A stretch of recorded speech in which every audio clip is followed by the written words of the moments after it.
ഞാൻ ഈ വീഡിയോ ലക്ഷ്മിപ്രിയയ്ക്ക് വേണ്ടിയാണ് ഇടുന്നത്. ലക്ഷ്മിപ്രിയ, കുറച്ച് നാളുകളായിട്ട് സോഷ്യൽ മീഡിയ നിങ്ങളെ കടന്നാക്രമിക്കുന്നത് കാണുമ്പോൾ അത് കണ്ട് സഹിക്കാൻ വയ്യാഞ്ഞിട്ടാണ് ഞാനിത് സംസാരിക്കുന്നത്. അങ്ങനെ കടന്നാക്രമിക്കാനുള്ള കാരണക്കാരി ആരാണ്? നിങ്ങൾ തന്നെയല്ലേ? നിങ്ങൾ തന്നെ ഒരു വടി കൊടുത്തിട്ട് എന്നെ അടിക്കി എന്ന് പറയുന്ന മാതിരിയല്ല. നിങ്ങൾ എന്താണ് പറയുന്നത് എന്ന് നിങ്ങൾക്ക് തന്നെ യാതൊരു ബോധവും ഇല്ലാതെയാണ് നിങ്ങൾ സംസാരിക്കുന്നത്. നിങ്ങളുടെ സംഘടനയ്ക്കുള്ളിൽ നിങ്ങളുടെ കമ്മിറ്റിയും അൻസിബയും തമ്മിൽ ഒരു വലിയ പ്രശ്നമുണ്ടായി. പല പല പല പല പ്രശ്നങ്ങളുണ്ടായി. അവർ നിങ്ങളോട് പറഞ്ഞു, നിങ്ങൾ ആരും അത് വേണ്ടത്ര ഗൗരവത്തിൽ എടുത്തില്ല, വളരെ നിസ്സാരമായി അതിനെ തള്ളിക്കളഞ്ഞു. അവർക്ക് പറയാനുള്ളത് അവർ പുറം ലോകത്തോട് വന്ന് പറഞ്ഞു. ഈ പുറം ലോകത്ത് വന്ന് പറയുമ്പോൾ എവിടെയെങ്കിലും ഒരിടത്ത് അവർ രാജിവെച്ച്, അതായത് ആദ്യം അവർ രാജിവെക്കായിരുന്നല്ലോ, ആ രാജിവെച്ച് ഇറങ്ങിയപ്പോൾ നിങ്ങൾ ആരെയെങ്കിലും കുറിച്ച് അവർ മോശമായിട്ട് ഒരു പരാമർശം നടത്തിയോ? വ്യക്തിപരമായി ഒരു വ്യക്തിഹത്യ നടത്തിയോ? ജനറൽ ബോഡിയിൽ വെച്ച് അവർക്ക് പറയാനുള്ളത് അവർ തെളിവ് സഹിതം ജനറൽ ബോഡിയുടെ മുമ്പാകെ പറഞ്ഞു. നിങ്ങളെല്ലാവരും ഉത്തരം മുട്ടി നിങ്ങൾ രാജിവെച്ച് പുറത്തു വന്നു. പുറത്തു വന്നതിന് ശേഷം ഇനി ഉത്തരം മുട്ടുമ്പോൾ കൊഞ്ഞനം കാണിക്കുന്ന പോലെ നിങ്ങൾ അൻസിബയെക്കുറിച്ച് കുറേ പുതിയ കഥകൾ ഇറക്കുന്നു. അത് വളരെ മോശമായ കഥകൾ, ഒരു പെൺകുട്ടിയെക്കുറിച്ച് പറയാൻ പാടില്ലാത്ത കഥകൾ. അവൾ മദ്യപിക്കും, അവൾക്ക് ഞാൻ മദ്യം ഒഴിച്ചു കൊടുത്തിട്ടുണ്ട്, അവൾക്ക് മറ്റൊരു പയ്യനുമായിട്ട്. ഇതൊക്കെ ഉണ്ടെങ്കിൽ തന്നെ എന്താ പ്രശ്നം? അൻസിബ മദ്യപിക്കോ അല്ലെങ്കിൽ അൻസിബ ഒരു പയ്യനുമായിട്ട് ബന്ധം അടുപ്പം ഉണ്ടെങ്കിൽ അത് അൻസിബയുടെ സ്വകാര്യ കാര്യം. അതും നിങ്ങളുടെ AMMA എന്ന് പറയുന്ന സംഘടനയുമായിട്ട് എന്താണ് ബന്ധം? അതാണോ നിങ്ങളുടെ പ്രശ്നം? അൻസിബ മദ്യപിക്കുന്നതോ അൻസിബയ്ക്ക് ഒരു പുരുഷ സുഹൃത്തുള്ളതോ ആണോ നിങ്ങളുടെ പ്രശ്നം? എന്തിനാണ് ഒരു പെണ്ണിനെ കുറിച്ച് മറ്റൊരു പെണ്ണായ നിങ്ങൾ ഇങ്ങനെ ഇരുന്ന് പരദൂഷണം പറയുന്നത് ലക്ഷ്മിപ്രിയ? അതുകൊണ്ടല്ലേ നിങ്ങൾ സമൂഹത്തിന് മുമ്പിൽ ഒരു പരിഹാസ്യയാകുന്നത്? പ്ലീസ് ദയവേത് ഇനിയെങ്കിലും ഇതൊന്ന് നിർത്തും. നിങ്ങൾക്ക് അൻസിബയുടെ അഭിപ്രായത്തിനോട് എതിരഭിപ്രായം പറയണം എന്നുണ്ടെങ്കിൽ നിങ്ങൾ കോടതി മുഖാന്തരം സംസാരിക്കൂ. തെളിവെല്ലാം കയ്യിലുണ്ടെങ്കിൽ കോടതി വഴി സംസാരിക്കൂ. അതല്ലാതെ സോഷ്യൽ മീഡിയയിൽ വന്നിരുന്ന് ഒരു പെൺകുട്ടിയെക്കുറിച്ച് ഒരു കഥകൾ ഇറക്കി വിടരുത്. ഉള്ളതോ ഇല്ലാത്തതോ എന്തുമായിക്കോട്ടെ, ഒരാളെക്കുറിച്ച് സ്വകാര്യമായി സ്വകാര്യ ജീവിതത്തെക്കുറിച്ച് ഇത്തരം പരാമർശം നടത്തുമ്പോൾ ഈ 2026 ആരും ആ പെൺകുട്ടിയെ തെറ്റിദ്ധരിക്കില്ല. ആ കാലമൊക്കെ കടന്നുപോയി. അത്തരം കുലസ്ത്രീ പരിവേഷമൊക്കെ എന്നേ കടന്ന് സ്ത്രീകൾ ഒരുപാട് മുൻപോട്ട് വന്നു. ലക്ഷ്മിപ്രിയ, ദയവീത് അത് മനസ്സിലാക്കൂ.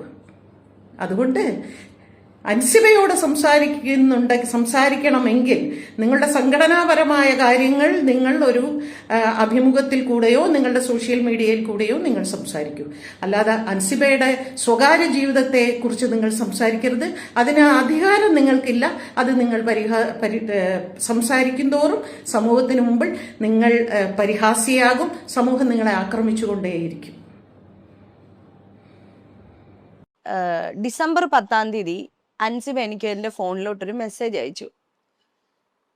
എനിക്കത് അത്ര നല്ലൊരു മെസ്സേജ് ആയിട്ട് തോന്നിയില്ല, ഒരു നല്ല സെൻസ് ആയിട്ടും എനിക്ക് തോന്നിയില്ല. മെസ്സേജ് എന്ന് പറഞ്ഞാൽ ഇത്രയേ ഉള്ളൂ: ലക്ഷ്മി ചേച്ചി ദുബായിൽ പോയപ്പോൾ എന്തെങ്കിലും ഫോട്ടോ എടുത്തിരുന്നോ? എന്റെ ഫ്രണ്ട് RJ സംസാരിച്ചപ്പോൾ ചേച്ചിയുടെ എന്തോ ഒരു ഫോട്ടോയെ പറ്റി പറഞ്ഞു. ഇത്രയേ ഉള്ളൂ മെസ്സേജ്. അപ്പൊ ഞാൻ തിരിച്ചു വെച്ചു, എന്റെ എന്ത് ഫോട്ടോ? അപ്പം അങ്ങനെ ഒരു ചോദ്യത്തിന്റെ ആവശ്യം അൻസിബ എന്ന ആർട്ടിസ്റ്റിന് അങ്ങനെ ഒരു ചോദ്യത്തിന്റെ ആവശ്യമില്ല. കാരണം ഇപ്പോ ഞാൻ ആ റോഡിൽ പോയി നിന്നാലും മിനിമം 5 പേര് എന്റെ കൂടെ ഫോട്ടോ എടുക്കും. അത് എന്നോടുള്ള ഇഷ്ടക്കൂടുതലും ഉള്ളൊന്നുമല്ല, എന്നെ കണ്ട് മുഖപരിചയമുള്ള ഒരു വ്യക്തി എന്ന നിലയിൽ എന്റെ കൂടെ ഒരു 5 പേരെങ്കിലും നിന്ന് സെൽഫി എടുക്കും. അപ്പോ അങ്ങനെ ഇരിക്കുമ്പോ ഇങ്ങനൊരു ചോദ്യത്തിന്റെ ആവശ്യമില്ല. ഒന്നത്. 2, എന്റെ എന്തോ ഒരു ഫോട്ടോ എന്ന് പറയുമ്പം ഒരിക്കലും അതൊരു നല്ല ഫോട്ടോ ആവാനായിട്ടൊരു ചാൻസ് ഇല്ല. പിന്നെ ഒരു RJ, ഞാൻ പോയത് ഒരു പബ്ലിക് ഫംഗ്ഷൻ അല്ല, ഞാനൊരു പ്രൈവറ്റ് ഫംഗ്ഷൻ ആണ് പോയത്. ആ ഒരു ഫംഗ്ഷനിൽ ഇങ്ങനെ ഈ പറയുന്ന ഒരു RJ അവിടെ വന്നിട്ടില്ല. അപ്പൊ സ്വാഭാവികമായിട്ടും എനിക്ക് ഡൗട്ട് അടിക്കുമല്ലോ. എനിക്കത് അരുതാത്ത ഒരു മെസ്സേജ് ആയിട്ട് എനിക്ക് തോന്നി. അപ്പം എന്താ അൻസിബ, അത് നമ്മൾ ഇവിടെ വെച്ച് ഇത്രയും ഫോട്ടോസ് എടുക്കുന്നെങ്കിൽ ദുബായിൽ പോകുമ്പോൾ നമ്മുടെ അടുത്ത് എയർപോർട്ടിൽ നിന്ന് ഫോട്ടോ എടുക്കും, അത് കഴിഞ്ഞാൽ ഫോട്ടോ എടുക്കും. മലയാളികൾ കണ്ടു കഴിഞ്ഞാൽ അയ്യോ അവർക്കൊരു സന്തോഷമാണ് അല്ലേ. അപ്പൊ ഈ ഒരു ചോദ്യം വന്നു, എനിക്ക് അതൊരു ഓക്വേർഡ് ആയിട്ട് തന്നെ തോന്നി. ഞാൻ ചോദിച്ചു എന്റെ എന്ത് ഫോട്ടോയെ കുറിച്ചാണ് ഈ പറഞ്ഞത് എന്ന് ചോദിച്ചു.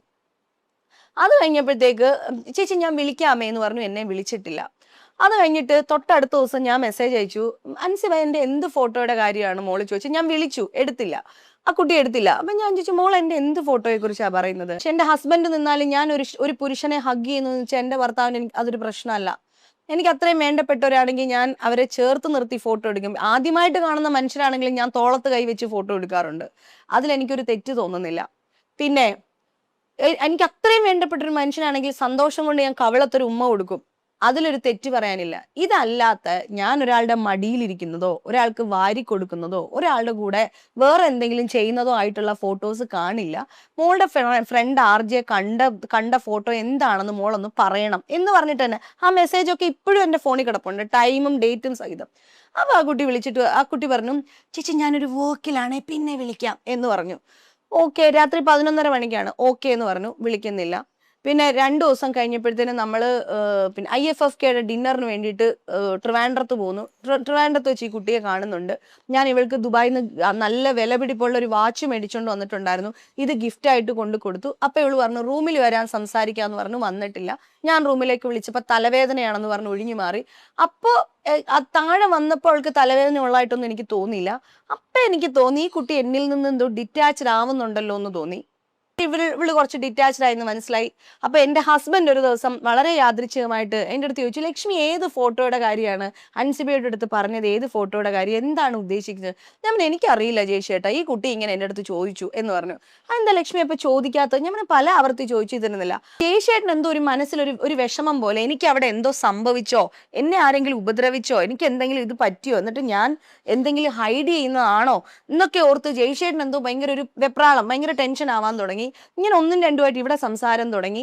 അപ്പം ഞാൻ ഈ കുട്ടിയെ ശ്രീനിയേട്ടൻ മരിച്ച സമയത്ത് അവളെ അവിടെ വെച്ച് കാണുന്നുണ്ട്. ഞാൻ ഈ കുഞ്ഞിനോട് ചോദിക്കുന്നു, മോളെ എന്താണ് നിന്റെ ഫ്രണ്ട് ഇനി എന്ത് വീഡിയോ കണ്ടെന്ന് പറഞ്ഞാലും ഫോട്ടോ കണ്ടെന്ന് പറഞ്ഞാലും നീ അതിങ്ങ് അയച്ചതാ, നീ ഒന്ന് ജയ്ഷേട്ടനോട് സംസാരിക്കുക, ഈ വഴി കൂടെ അല്ലേ പോകുന്നത്, മോളൊന്ന് വന്ന് ചേട്ടനോടൊന്ന് സംസാരിക്ക്.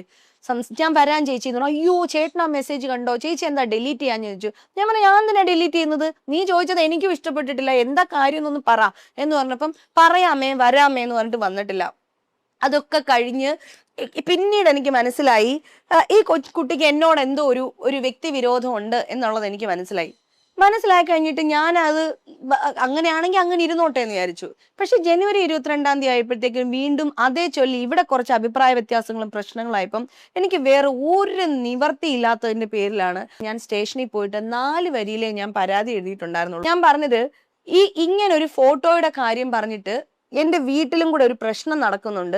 ഇത് എന്റെ ഹസ്ബൻഡിനെയും ആ കുട്ടിയെ ഇരുത്തിയിട്ട് ഈ കുട്ടി കണ്ടത് എന്തോ ആയിക്കോട്ടെ അതൊന്ന് തുറന്നു പറയണം. എനിക്കും അത് അറിയണം, എന്താണ് എന്നെ കുറിച്ചുള്ള ഫോട്ടോ എന്ന് എനിക്ക് അറിയണ്ടേ. ഇത്രേ ഞാൻ അതിനകത്ത് പരാതിയിൽ എഴുതിയിട്ടുള്ളൂ. അല്ലാണ്ട് ആ കുട്ടിയെ ഞാൻ കുറ്റപ്പെടുത്തിയിട്ടില്ല, അതിന് വിഷമമാകുന്നോ ദോഷമാകുന്ന വിധത്തിൽ ഒന്നും എഴുതിയിട്ടില്ല. ജനുവരി 25-ാം തീയതി ആയപ്പോൾ എനിക്കൊന്ന് സ്റ്റേഷനിൽ നിന്ന് ആ കുട്ടിയെ വിളിപ്പിക്കുകയോ എന്തോ ചെയ്തിട്ടുണ്ട്. ആ വിളിപ്പിച്ച സമയത്ത് ഈ കുട്ടി ഞങ്ങളുടെ എക്സിക്യൂട്ടീവ് കമ്മിറ്റി ഗ്രൂപ്പിലേക്ക് ഒരു ഇമെയിൽ ആയിട്ട് അയച്ചത്, അതായത് അമ്മയിലേക്ക് പരാതി ആയിട്ട് അയച്ചത് ഈ കുട്ടി ഗ്രൂപ്പിലും പോസ്റ്റ് ചെയ്തിരിക്കുകയാണ്. അതായത് അത് ഇങ്ങനെയാണ്, ഇംഗ്ലീഷിലാണ് മെയില് പറഞ്ഞിരിക്കുന്നത്. ഈ ക്ഷേത്ര ഫണ്ട് ഉണ്ടല്ലോ, നമ്മുടെ കുടുംബസംഗമം നടക്കാനിരിക്കുകയാണ്, ഫെബ്രുവരിയിലാണല്ലോ കുടുംബസംഗമം. അപ്പൊ ഈ ഫണ്ടിനെ ഒപ്പോസ് ചെയ്തതുകൊണ്ട് ശ്വേതാ മേനോൻ എന്ന് പറയുന്ന ഞങ്ങളുടെ പ്രസിഡന്റും ഞാനും പിന്നെ ക്ഷേത്ര കമ്മിറ്റിക്കാരും പാർട്ടിക്കാരും BJPയുടെ പാർട്ടിക്കാരും കൂടെ ചേർന്നിട്ട് ഈ കുട്ടിക്കെതിരെ കള്ളക്കേസ് കൊടുത്തിരിക്കുകയാണ്. അമ്മ ഒരു കമ്മീഷനെ വെച്ചിട്ട് അത് അന്വേഷിക്കണം എന്ന് പറഞ്ഞുകൊണ്ടാണ് മെയിൽ അയക്കുന്നത്. അത് കഴിഞ്ഞപ്പോഴത്തേന് അതിന്റെ താഴെയായിട്ട് ഇവള് ക്ഷേത്രം എന്ന് പറഞ്ഞാൽ അങ്ങനെയാണ്, എന്താണ് മതചിഹ്നം ഇവിടെ വരാൻ പാടില്ല, മറ്റേത് പാടില്ല, മറിച്ചിട്ട് ഇങ്ങനെ ഘോരം ഭയങ്കര മെസ്സേജ്. അപ്പം ഈ മെസ്സേജ് ഒക്കെ വായിക്കും, വർഗീയത, തീവ്രവാദം ഇങ്ങനെയുള്ള വാക്കുകളെല്ലാം ഈ കുട്ടിയാണ് പറഞ്ഞിരിക്കുന്നത്. ഞാനല്ല, ടിനിയല്ല, ശ്വേതാ മേനോനല്ല, ഞങ്ങൾ ആരുമല്ല പറഞ്ഞിരിക്കുന്നത്. ഇങ്ങനെ അങ്ങ് മെസ്സേജ് ആയപ്പോൾ ഞാൻ പറഞ്ഞു, അതിന്റെ താഴെ വന്നിട്ട് ഞാൻ മെസ്സേജ് ചെയ്തു. ഞാൻ ഇങ്ങനെ മെസ്സേജ് അയച്ചു, മോളെ ഈ മോള് പറഞ്ഞിരിക്കുന്ന ഈ വാക്കുകളൊക്കെ സമൂഹത്തിൽ വളരെ വലിയ ഇമ്പാക്റ്റ് ഉണ്ടാക്കുന്ന വാക്കുകളാണ്. അതുകൊണ്ട് മോൾ ഇങ്ങനെയുള്ള കാര്യങ്ങളൊന്നും പറയരുത്. ഇതിൽ നീ ഈ ആരോപിച്ചിരിക്കുന്ന ഒരു കാര്യം പോലും ഇല്ല. ഞാൻ 4 വരിയിലാണ് പരാതി എഴുതിയിട്ടുള്ളത്. നീ ഒരു കാര്യം ചെയ്യൂ, ഒരു കംപ്ലൈന്റ് നമുക്കെതിരെ വരുമ്പോ വീട്ടുകാരെയും കൂടെ ഉൾപ്പെടുത്തിയിട്ട് സ്റ്റേഷനിൽ വന്നിട്ട് ചോദിക്കണം എന്താ ഉണ്ടായത് എന്ന് ചോദിക്കണം. അല്ലെങ്കിൽ നിനക്ക് എന്നെ തന്നെ ഒന്ന് വിളിച്ച് ചോദിക്കാലോ, ചേച്ചി എനിക്കെതിരെ പരാതി കൊടുത്തിട്ടുണ്ടോ എന്താന്ന് ചോദിക്കാലോ. അതിന് പകരം മോൾ ഇങ്ങനെ അല്ല ചെയ്യേണ്ടത് എന്ന് പറഞ്ഞിട്ട് ഞാൻ അതിന്റെ അടിയിൽ മെസ്സേജ് ഇട്ടു. നേരെ മറിച്ച് പറയാണ്, ശ്വേത ചേച്ചി, ലക്ഷ്മി ചേച്ചി എനിക്കെതിരെ ഒരു പരാതി കൊടുത്തു.